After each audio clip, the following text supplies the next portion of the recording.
Mas hoje eu quero falar com você sobre a nossa última mensagem. 1 mais 1 igual a 1. Hoje nós vamos falar sobre uma conta muito estranha. Será que 1 mais 1 dá 1? Já parou para pensar nisso, né? A gente já falou que a matemática é uma ciência exata e a gente tem uma doutora aqui, então eu não posso nem errar, irmãos, nem errar. Doutora Marcela está aqui, e é o seguinte, quando a gente pensa nisso, a matemática como uma ciência exata, a gente percebe que 1 mais 1 sempre vai ser o quê? 2. E se eu juntar 1 mais 1 mais 1 mais 1, vai ser igual a quanto? 3. Isso aqui varia, Marcela? Pode variar de alguma maneira? Acredito que não, né? Porque o 1 é sempre 1, o mais é sempre mais. Então, à medida que eu for somando ali, vai dando sempre um número a mais, não é isso? Vai aumentando. 1 mais 1, então, na matemática, sempre vai ser 2. Mas a gente já viu nos últimos 4 domingos que na matemática do reino, o resultado nem sempre é igual à nossa matemática. O resultado sempre, ou às vezes, é um pouco diferente. E é exatamente isso que Jesus revela para mim e para você em João 17. É por isso que hoje a gente vai falar sobre essa matemática que ela não é igual à nossa matemática e que por isso que ela dá um resultado completamente diferente. Através desse texto, né, a oração sacerdotal de Jesus, como a gente conhece, um texto assim belíssimo, um texto maravilhoso, né? Alguns autores vão dizer que talvez é a oração mais importante de Jesus, mas eu não vou dizer a mais importante, mas ela é a mais singular, talvez, ela é a mais especial, talvez, ela tem um lugar de destaque nos evangelhos e a gente vai aprender uma lição muito bonita através dela hoje. Ela é uma oração que, se você ler o texto todo de João 17, ela pode ser dividida em 3 partes. Primeiro, Jesus ele vai orar por si mesmo, do verso 1 ao verso 5. Depois ele vai orar pelos seus discípulos, do verso 6 ao verso 19. Que discípulos? Aqueles discípulos que estavam ali com ele. E depois ele vai orar por quem? Ele vai orar por nós. Ele vai orar por nós. E é interessante, irmãos, porque esse texto, ele encerra os discursos de Jesus em João. Você vai ver que no capítulo 16, Jesus vai falar sobre Deus. E aqui o texto 17 vai começar assim, depois de dizer todas essas coisas, ou seja, há uma conclusão aqui. Jesus olhou para o céu e orou.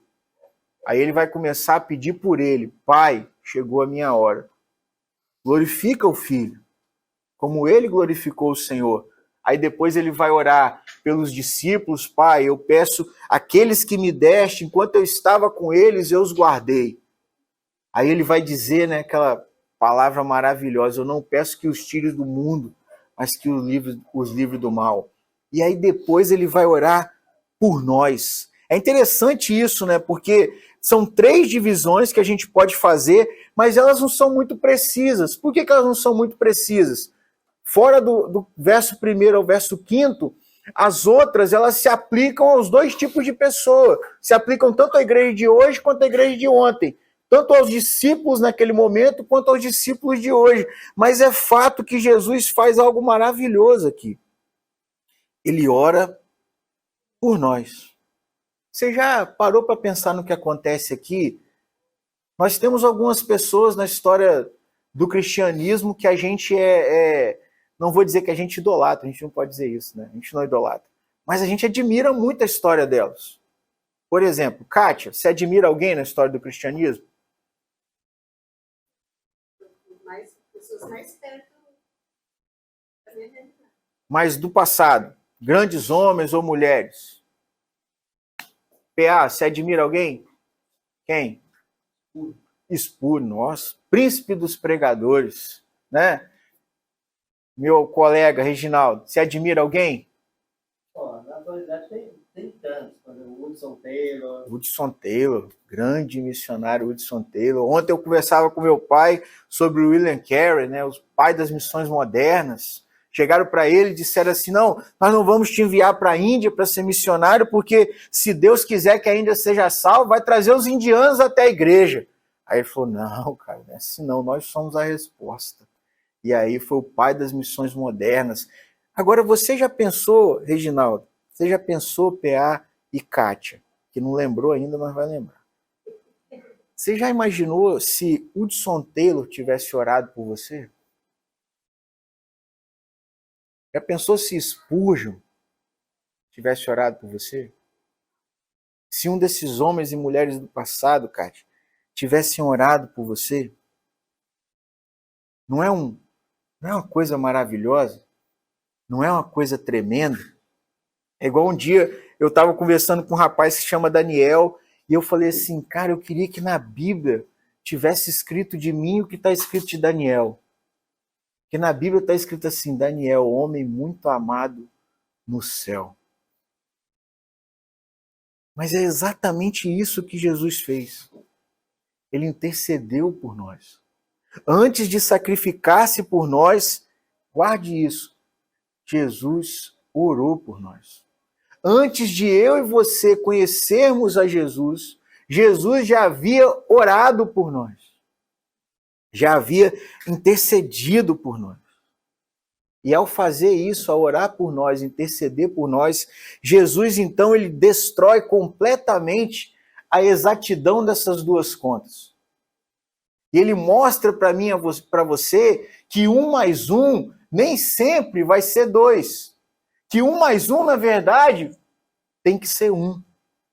No reino de Deus, diferente da matemática que a gente aplica na escola, que a gente estuda, 1 mais 1 é igual a 1. Você está com o texto aberto aí, a gente vai ler a partir do verso 20. Olha o que Jesus vai falar com o Pai. João 17, verso 20. Não te peço apenas por estes discípulos, ou seja, aqueles que estavam ao redor dele, mas também por todos que crerão em mim por meio da mensagem deles. Quem são essas pessoas? Somos nós. Minha oração é que todos eles sejam um, como nós somos um, como tu estás em mim, Pai, e eu estou em ti. Que eles sejam em nós, para que o mundo creia que tu me enviaste. O que Jesus pede ao Pai, por mim e por você, primordialmente, que nós sejamos um. Ele pede que eu e você, como seus discípulos, sejamos um. É muito significativo que Jesus, quando ele inaugura a sua intercessão por nós, ele não peça outra coisa além disso. Jesus não pede que nós sejamos prósperos financeiramente. Jesus não pede que nós sejamos livres de doença ou vençamos todo tipo de miséria. Jesus não pede que a gente seja curado de todas as moléstias. Jesus não pede que a gente tenha prosperidade nos negócios, que a gente seja rico materialmente, que a gente tome o governo, o poder governamental nas mãos da igreja. Jesus não pede que a gente erradique a fome mundial. O que Jesus pede ao Pai é que eu e você sejamos um. Isso é muito importante para nós e é interessante porque nesse texto a palavra um aparece mais de uma vez e a palavra unidade, quando ela aparece nos próximos versos, ela também significa um, numeral 1. Não é uma coisa que está assim, mas é um número só, o número 1. Há algo significativo aqui porque me parece que a gente ainda não entendeu direito o que é ser um. A gente não entendeu plenamente o que é ser um. Pega, por exemplo, o casamento. Um dia eu estava conversando com um amigo meu, a gente era da mesma igreja, a gente não era pastor, não era... É estranho, né? Não era nada. A gente usa essa expressão, não era pastor, vamos colocar assim. Amigos, a gente é amigo até hoje, a gente estava conversando, ele já era casado e eu não. Ele falou assim, cara, eu preciso conversar um negócio com alguém, posso conversar contigo? Eu falei, pode, cara. Ele falou assim, cara, eu tô chateado com o negócio. Eu falei, o que é? Cara, é que lá na minha casa, eu e a minha esposa, a gente fez uma divisão, assim, das contas que a gente paga. Eu falei, como é que funciona isso? Ele falou, não, eu pago luz, pago água, aí ela paga o supermercado, aí eu pago não sei o quê, ela paga o gás, eu pago não sei o quê. Aí ele falou, só que, cara, tá acontecendo um problema, assim, porque a minha esposa agora, ela tem dinheiro. E eu não tenho. Aí eu falei assim, cara? Eu falei, pois é, cara, tem um problema mais sério ainda do que isso. Ele falou, o quê? Eu falei, vocês não são um. Porque não adianta a gente ser um pela metade. Ou a gente é um em tudo, ou a gente não é. Não é absurdo esse negócio? A gente mora junto, a gente fez um compromisso de estarmos juntos, né, até que Cristo volte, como marido e mulher. Mas pode acontecer que dentro da minha casa eu tô rico, meu marido pobre. Ou meu marido é pobre e eu sou. Que negócio é esse, cara? Isso não é ser um. Esse não era o desejo de Deus quando ele nos criou. Aí quando a gente faz esse tipo de coisa, né, a gente percebe assim que a gente quer muitas vezes união, mas a gente não quer unidade. A gente quer estar com o outro, mas a gente não quer compartilhar tudo. E não quer também que o outro compartilhe tudo com a gente. Porque assim, cada um com seus problemas. Isso vai criando, vai gerando relacionamentos o quê? Utilitaristas. Relacionamentos egoístas. Onde eu absorvo o que eu quero e deixo para lá. Isso vai gerando relacionamentos que, na verdade, são extremamente superficiais. Agora, isso, de certa forma, é aquilo que a gente vê ao nosso redor. Mas essa não era a vontade de Deus. Tanto é que quando Deus cria o homem e a mulher, ele diz, deixa o homem pai e mãe, se torne com a sua mulher, Gênesis 2, 23, uma só carne. Olha o um aí de novo. Uma só peça, uma só pessoa. Algo que não está apenas unido e pode ser separado. Não, é um. É um. Não dá para separar, não dá para dividir. Agora, o que acontece depois? A queda. E aí, logo na queda, a gente já percebe o quê? Que aquele que era para ser um, com o outro um, para dar um, se aparta, coloca a culpa no outro. Eles já não eram mais um. Agora eles eram dois vivendo sob o mesmo teto. Ah, porque Deus tinha casado, a gente não pode descasar. Mas a gente não é um. A gente está unido aqui, mas a gente não tem unidade de propósito. A gente não tem unidade de valores. A gente não tem unidade de fé. A gente não tem unidade de missão. A gente está junto, mas a gente não é um. E esse negócio vem se propagando na vida das pessoas. Mas percebe que Jesus chama a gente à realidade e diz, olha, o meu desejo, Pai, é que eles sejam um. Por que isso? Porque preste atenção numa coisa, irmãos e amigos. Ser um é o jeito de ser do reino de Deus. Grave isso. Ser um é o jeito de ser do reino de Deus. Olhe, por exemplo, o próprio Deus. Deus é um, não é? Mas a gente aprende que ele subsiste em três pessoas. Deus Pai, Deus Filho, Deus Espírito Santo. É o que a teologia vai chamar de economia da Trindade. Eles têm a mesma essência, eles têm o mesmo propósito, eles têm a mesma missão. Mas eles têm o quê? Funções diferentes dentro disso. Mas há unidade verdadeira. Missão, propósito, essência. Isso é ser um.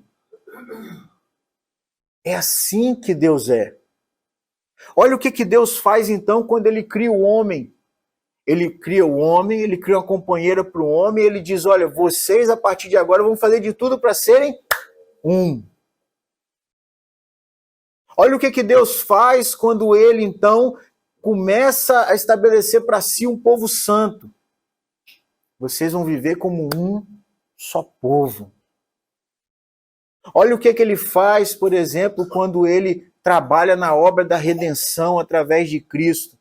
Quando Cristo começa seu ministério, Deus fala, este é o meu filho amado em quem eu tenho todo o meu prazer.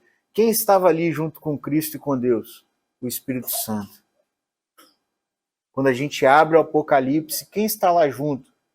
Deus Pai, Deus Filho, Deus Espírito Santo. A maneira de ser do reino de Deus é sermos um. E a gente não pode negar isso. E a gente não pode querer viver de maneira diferente, porque quando a gente vive de maneira diferente, a gente não está espelhando o reino, mas a gente está espelhando o quê? A gente está espelhando o mundo que nos cerca. A gente está espelhando algo que não vem de Deus. Agora, parece que a gente aprendeu a viver como um naquilo que Deus já nos deu. Mas a gente não consegue viver como um naquilo que a gente tem que cultivar. Opa, pastor, que isso? Parece que a gente já aprendeu a viver como um naquilo que Deus nos deu. Mas a gente não aprendeu a viver como um naquilo que a gente tem que cultivar. Porque Paulo vai dizer que a gente vive sob o mesmo senhorio, o senhorio de Cristo. Que nós somos batizados com o mesmo Espírito, que é o Espírito Santo. E que nós temos um Pai, um só Pai. Um só Pai, um só Senhor, um só Espírito. Isso tudo Deus já nos deu, não é isso? Agora, e aquilo que a gente tem que cultivar? O que é que a gente tem que cultivar? Atos 2:42. Viviam juntos, dividiam suas coisas, tinham tudo em comum. Amizade, cumplicidade, empatia, graça, serviço, perdão. Isso a gente tem que cultivar. Será que a gente está conseguindo fazer isso? Será que a gente está conseguindo viver dessa forma? E aí Jesus vai dizer algo interessante para nós. Como é que a gente faz para viver assim? Ele vai dizer, olha, vocês precisam ser um, né? Ele pede ao Pai que a gente seja um, mas quem é o nosso grande exemplo? Deus. E ele vai dizer, ó, como nós somos um, Jesus e Deus, que como tu estás em mim, Pai, e eu estou em ti. Quem é o paradigma da nossa unidade? O próprio Deus. A própria Trindade Santa. Então a gente tem que aprender, irmãos, a ir um pouco além.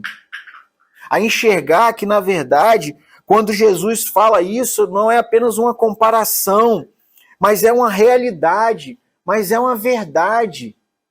A gente enxergar que qual é o fundamento da nossa unidade? É o próprio Deus. Então, se ela é o fundamento, eu só consigo ser um com o outro a partir de Deus, sendo um com Deus, por meio de Cristo, no poder do Espírito. Olha só, tá tudo junto aí. Porque senão a nossa unidade ela vira apenas uma questão de fé. A gente tem a mesma fé. Mas e quando a gente vai para a esfera da realidade? Quando a gente passa do espiritual para aquilo que é visível? A gente acolhe o outro sendo um com ele? A gente serve ao outro sendo um com ele? A gente vive a nossa vida em união? Em união não, em unidade? A gente se torna realmente um com o outro? Olha o que Jesus vai dizer a partir do verso 22. Eu dei a eles a glória que tu me deste, para que sejam um, como nós somos um. Eu estou neles e tu estás em mim, que eles experimentem unidade perfeita. Unidade perfeita aqui é um. Que eles experimentem o quê? O ser um, como nós somos um.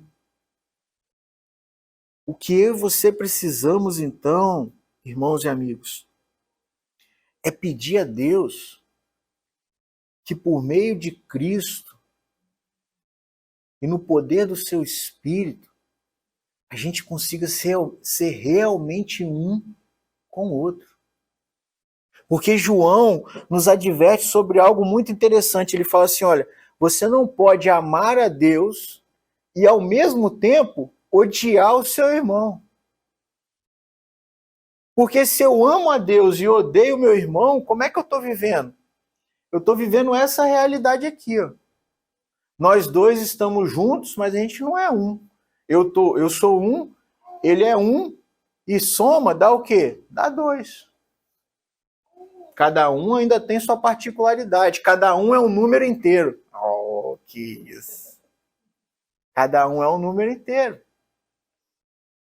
Mas qual é o desejo de Deus para nós? É que 1 mais 1 seja 1, cara. Que quando eu me caso, eu seja um com o outro. Que quando eu estou na igreja, eu seja um com o outro.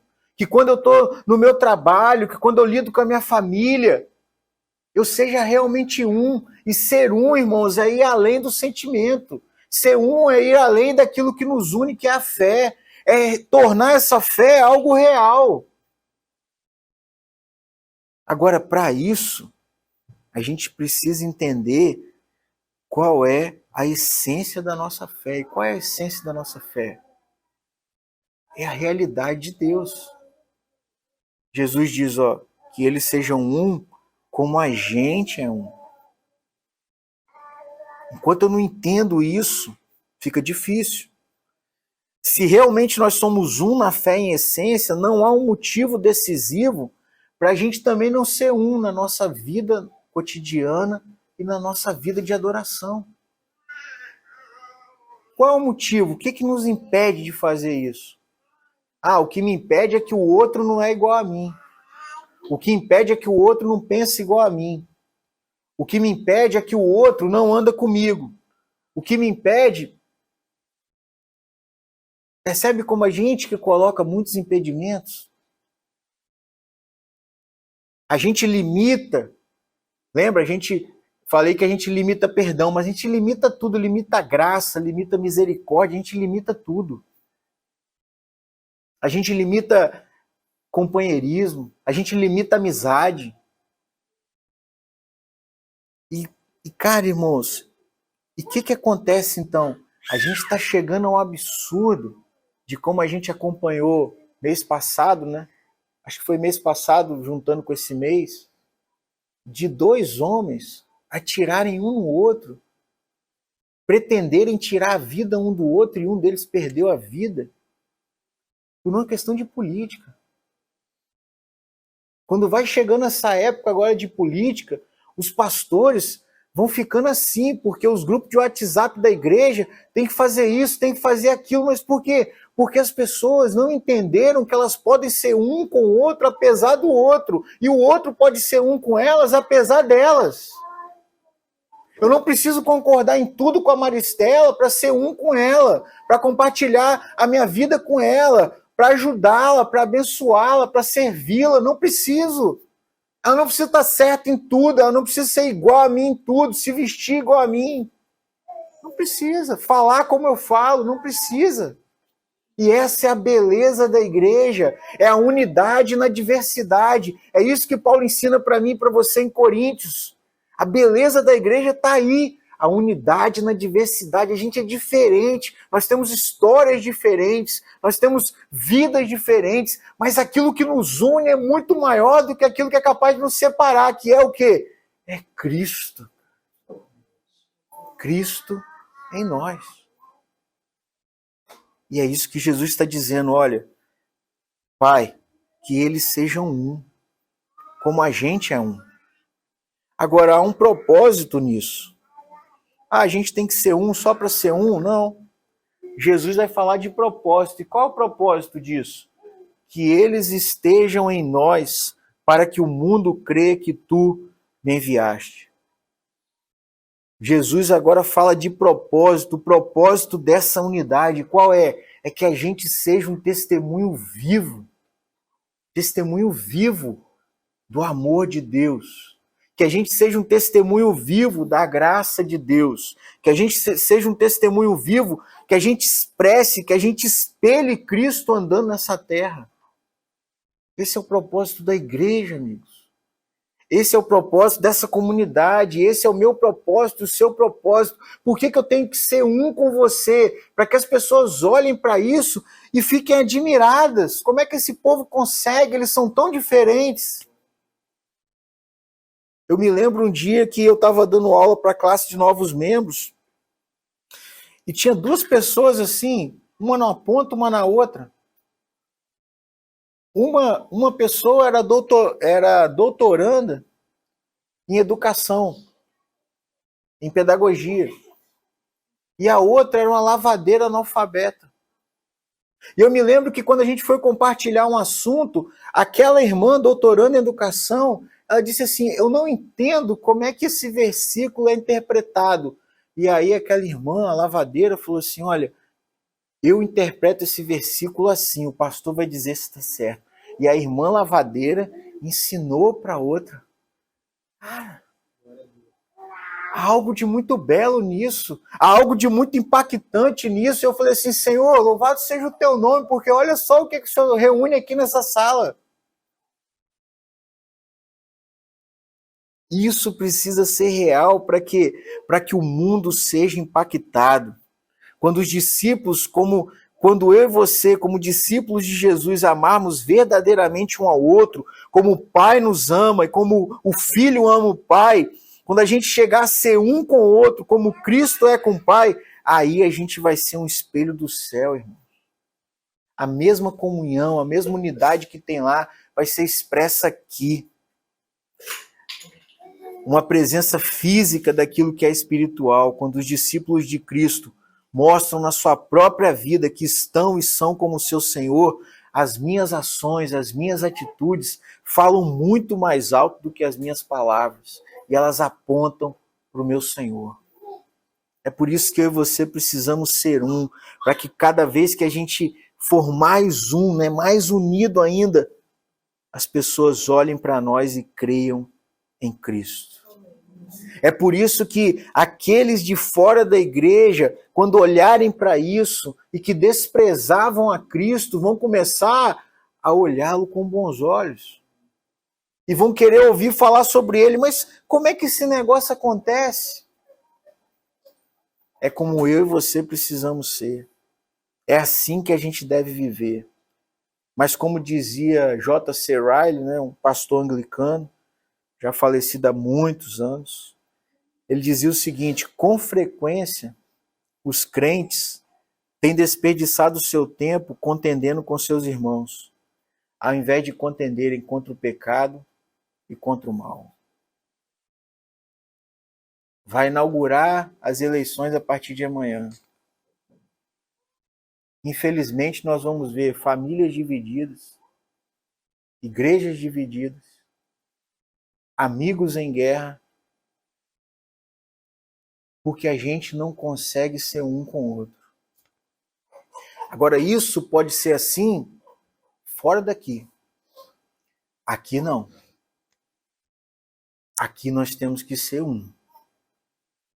Nós temos que viver como um só homem, como um só povo. Porque a gente tem a mesma essência, o mesmo propósito e a gente participa da mesma missão.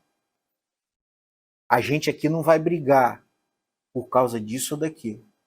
A gente não vai sair daqui falando mal do nosso irmão. A gente não vai sair daqui não querendo o bem dele. A gente não vai criticar ele.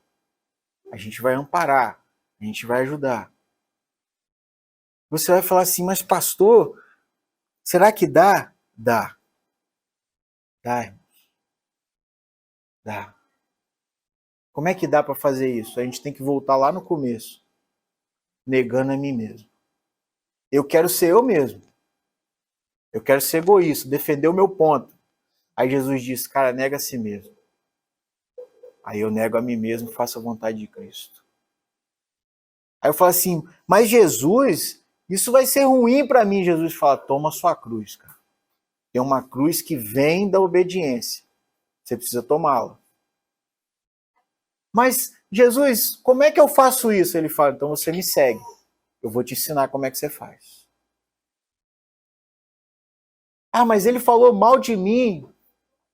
Jesus, então você perdoa. Como é que você perdoa?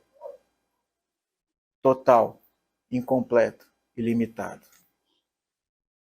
Ah, mas ele fez isso comigo, eu perdoei, mas não, você tem que servi-lo também. Essa é a maneira de ser do reino. Cada vez que eu sirvo ao outro, eu saio do meu trono, eu coloco Cristo no lugar dele. Mas pastor, cara, ninguém disse que era fácil. Mas o que eu quero trazer para você é que o grande desejo de Cristo, expresso nessa parte da oração, é que o mundo olhe para nós e enxergue de maneira vibrante o amor que nós temos por Deus, o amor que nós temos pelo outro. Porque a gente é um. É por isso, irmãos, que o propósito da nossa comunidade, e eu quero deixar isso claro para todos aqui, o propósito da nossa comunidade enquanto igreja é que a gente ame profundamente a Deus, porque só assim a gente consegue amar o outro. A gente ame profundamente a Deus, que a gente ame verdadeiramente ao próximo. Precisa ser real, não pode ser mentirinha, não pode ser superficial, não pode ser fake. Como eu digo, quando eu digo que vou orar pela Bianca, eu preciso orar pela Bianca. Quando eu digo que me importo com a Jéssica, eu preciso realmente me importar com a Jéssica. Então eu amo profundamente a Deus, eu amo verdadeiramente o outro e eu sirvo ao mundo. É assim que a gente é a igreja. Para que a gente é assim? Para que as outras pessoas olhem para nós e creiam que é o Senhor que nos envia. Que a gente está aqui, mas a gente é diferente. E aí acontece o que aconteceu em Atos 2. Deus acrescenta cada dia mais aqueles que vão sendo salvos. Percebe? Não é a gente que acrescenta, é Ele. Mas a gente vive da maneira dele. Quando Jesus fala então sobre a nossa unidade, ele deixa claro algumas coisas. Primeiro, ela nos aproxima dele. Porque nos aproxima da vontade dele. É isso que ele quer para nós. Aí ela nos aproxima do outro. É impossível, João diz, é impossível você amar a Deus e odiar o outro. Não tem como. Se você odeia o outro, você também odeia Deus. Não, é me sacrilégio. Não, você odeia. No fundo, você odeia. Você não ama a Deus verdadeiramente. Então é preciso avaliar isso no nosso coração. Ela glorifica a Deus. Cristo é glorificado, Deus é glorificado através da igreja quando a igreja vive como ele vive. A essência dele, que é o quê? A unidade. É ser um. E ela revela Cristo ao mundo. Como é que a gente revela Cristo ao mundo? Sendo um. Sendo um. Sendo um. Pastor, não é fácil, não é não. Não é não. O que você tem que fazer? Volta lá no começo da matemática. Lá no começo da matemática. Eu quero convidar você então, meu amigo, meu irmão. Feche seus olhos. Vamos falar com o Senhor.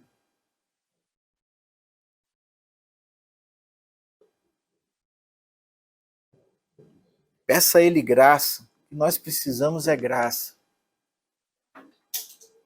Nosso mundo, a nossa sociedade tem se tornado cada vez mais uma sociedade intolerante. As pessoas falam de tolerância, mas no fundo elas estão falando de igualdade. Elas querem que todos sejam iguais. Isso é impossível.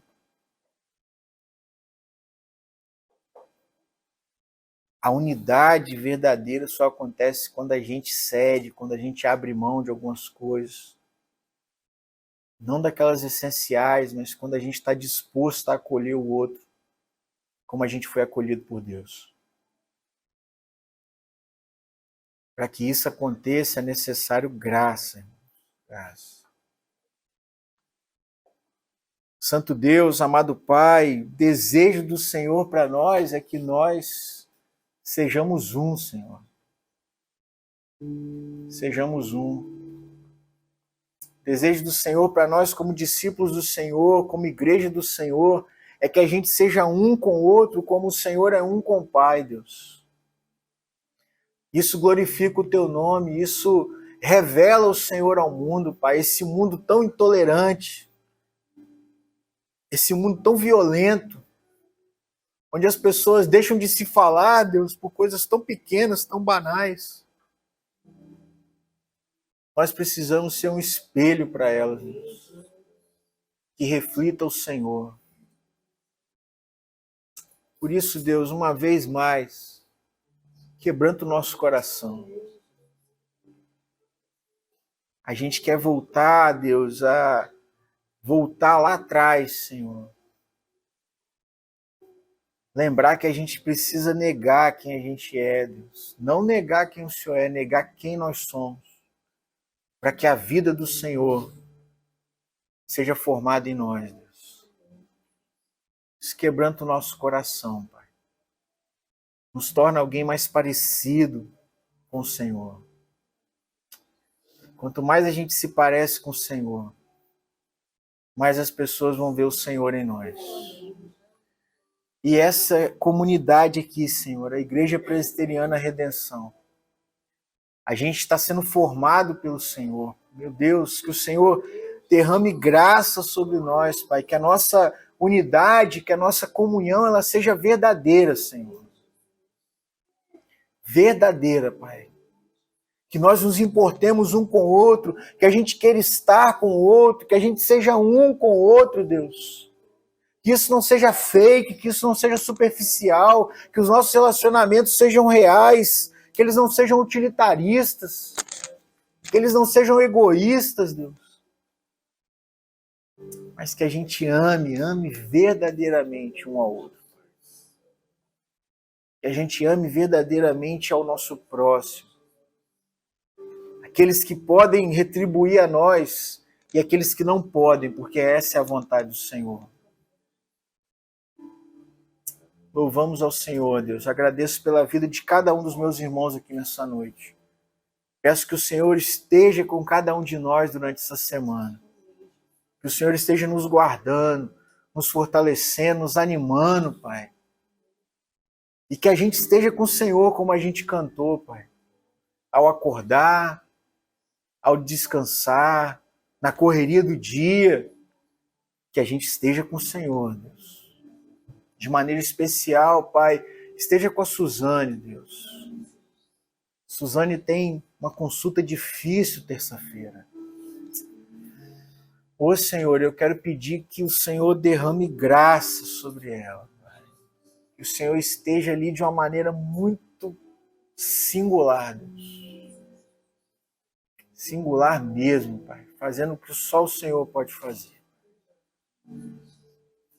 E quanto a nós, Senhor, que o amor do nosso Deus, a graça do nosso Senhor Jesus Cristo e as consolações do seu Santo Espírito estejam sobre nós e sobre todos aqueles que professam o teu nome, Deus, e aguardam a tua volta desde agora, Senhor, e para todo e todo sempre. E a igreja diz amém, amém, amém.